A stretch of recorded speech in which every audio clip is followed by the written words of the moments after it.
AP రాజకీయాల్లో కీలక సమరానికి సమయం వచ్చేస్తుంది. స్థానిక సంస్థల పోరు దగ్గర పడుతుంది. కూటమి వర్సెస్ వైసీపీ ఎవరి సత్తా ఏంటో మరోసారి నిరూపించుకునే పోరుకు రంగం సిద్ధమవుతుంది. పంచాయతీ మున్సిపల్ ఎన్నికలపై ఏపీలో ఇప్పటి నుంచే రాజకీయ వేడి రాజుకుంటుంది.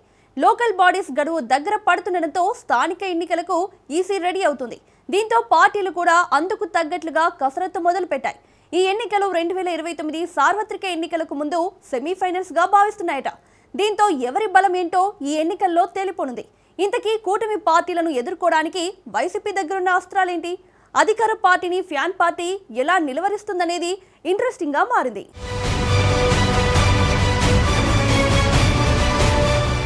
ఆంధ్రప్రదేశ్లో స్థానిక సంస్థల ఎన్నికల నిర్వహణ కసరత్తు ప్రారంభమైంది. ఓటర్ల జాబితా తయారీ కోసం రాష్ట్ర ఎన్నికల సంఘం జిల్లా కలెక్టర్కు ఆదేశాలు జారీ చేసింది.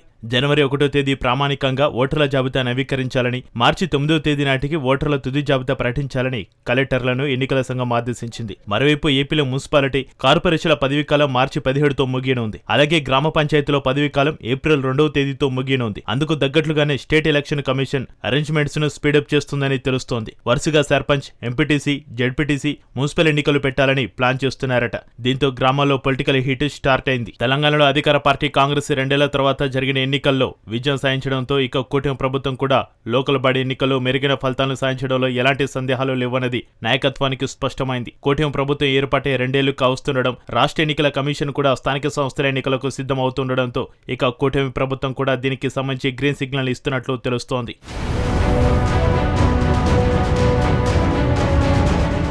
టీడీపీ 2014 నుంచి 2019 మధ్య అధికారంలో ఉన్నప్పుడు స్థానిక సంస్థల ఎన్నికలను నిర్వహించలేదు. అనేక కారణాలతో జాప్యం జరిగింది. చివరికి ఎన్నికల ముందు ఎందుకు అనుకుని వాయిదా వేశారు. అయితే ఈసారి అధికారంలో టీడీపీ మాత్రమే లేదు, జనసేన, బీజేపీ కూడా ఉన్నారు. స్థానిక సంస్థలకు ఎన్నికలు జరిపించాలని వారంతా కోరుతున్నారు. ఎన్నికలు జరిగితే ద్వితీయ, తృతీయ శ్రేణి నేతలకు స్థానికంగా పదవులు దక్కుతాయని అంటున్నారు. దాంతో చాలా కాలంగా ఈ ఎన్నికల కోసం అంతా వేచి చూస్తున్నారు. ఈ క్రమంలో ఎన్నికలు పెట్టి తీరాలన్న భావన కూటమి పెద్దల్లో వ్యక్తమవుతుందట.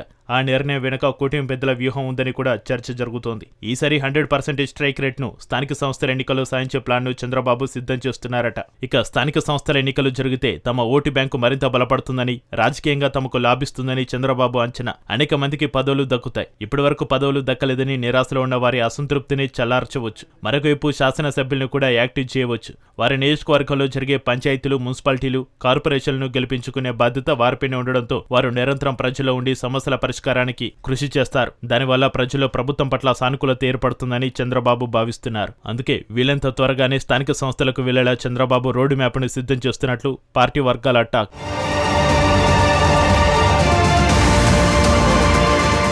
ఇక ప్రభుత్వంపైన వ్యతిరేకత పెరిగిందని పదే పదే చెబుతున్న జగన్ కు ఈ ఎన్నికల్లో బలం నిరూపించుకోవడం కీలకంగా మారుతోంది. కూటమి పార్టీలు ఉమ్మడిగా వస్తే వారిని తట్టుకుని నిలవాల్సిన అవసరం వైసీపీకి ఎంతైనా ఉంది. వైసీపీ దేటైన వ్యూహాలను రచించి బలమైన అభ్యర్థులను బరిలోకి నిలబెట్టకపోతే ఇబ్బంది తప్పదన్న చర్చ జరుగుతుందట. అదే సమయంలో కూటమి సైతం తమ పట్టు మరోసారి స్పష్టం చేసుకునే వ్యూహాలను ఇప్పటికీ అమలు చేస్తోంది. అయితే అధికారంలో ఏ పార్టీ ఉంటే స్థానిక ఎన్నికల్లో ఆ పార్టీకి అనుకూలంగా ఫలితాలు వస్తుంటాయి. అయినా సరే తమ ఉనికి కోసం పోరాటం చేయాల్సిన బాధ్యత విపక్షంపైన ఉంటుంది. ఎంతో కొంత తమ సత్తా తమ బలం పెంచుకోవాల్సి ఉంటుంది. కూటమితో ఆమె తెలుసుకునేందుకు వైసీపీ సై అంటుందో లేక ఎన్నికలను లైట్ తీసుకుంటుందో వేచి చూడాలి.